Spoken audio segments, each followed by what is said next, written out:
The president will use tomorrow night's State of the Union address to renew his push for further cuts to our nuclear arsenal.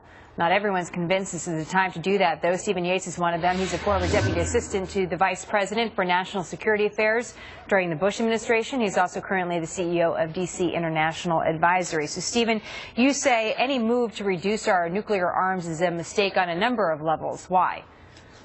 Well, I think at the first, you have to look at dealing with Russia out of the box, and it brings back the unfortunate image of the president suggesting he'd have flexibility with Russia after re-election. But also strategically, you look at there hasn't been any significant consultation with allies that's been visible.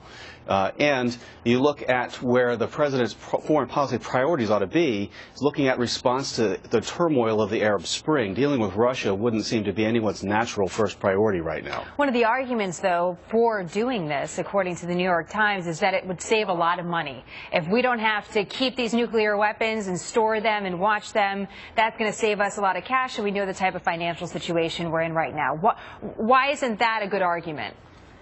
I think there's 2 points to make on that front. I mean, one, everyone would like to save cash, but really we've had $5 trillion added to our national debt over the recent years, and maintenance of our nuclear strategic capability contributed nothing to that. And the proposed cuts, they say, would reduce about $120 billion in spending over 20 years, which is really a drop in the bucket compared to approaching $20 trillion in national debt. The second is the cut into the intellectual and capabilities that should be stimulating economic development, research and development, and applied technology. Hitting these areas, especially the research labs, is a bigger blow than just numbers of weapons. What about the people, Stephen, that say, numbers don't matter when it comes to nuclear arsenal? You only need a few of these weapons to cause a lot of damage. It's silly for us to just want to sit on so many simply because we can. Well, it's a reasonable question to ask. A lot of people would have on their minds, but you have to think of it perhaps in this way.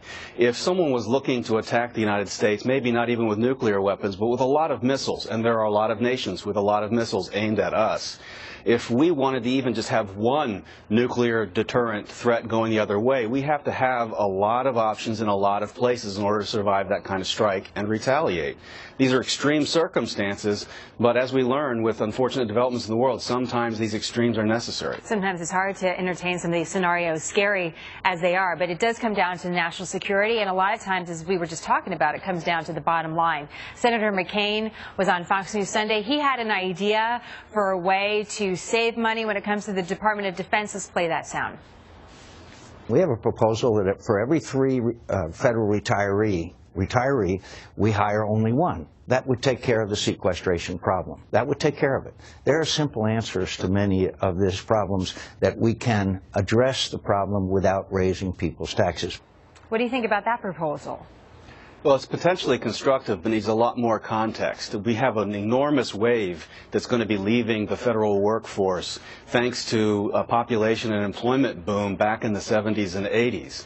We have to look really carefully at the intellectual needs, the institutional knowledge that will keep us safe, and look specifically at fields that are stimulative to the economy, like applying technology the government has to the private sector, but also to keep America safe. Making good use of retirees is a good idea, but not hiring very many people in critical fields, I think, would be short-sighted. Just real quick, do you have the sense that either side has a solution to fix this problem, both keep us safe, but also make the necessary cuts? Unfortunately, I don't, really. I mean, we do have these twin imperatives of economic growth and national security. I would like there to be a more fulsome dialogue on how to fill that missing middle. I just don't see it right now. And thank you so much. Great to have your perspective on this. Thank you very much.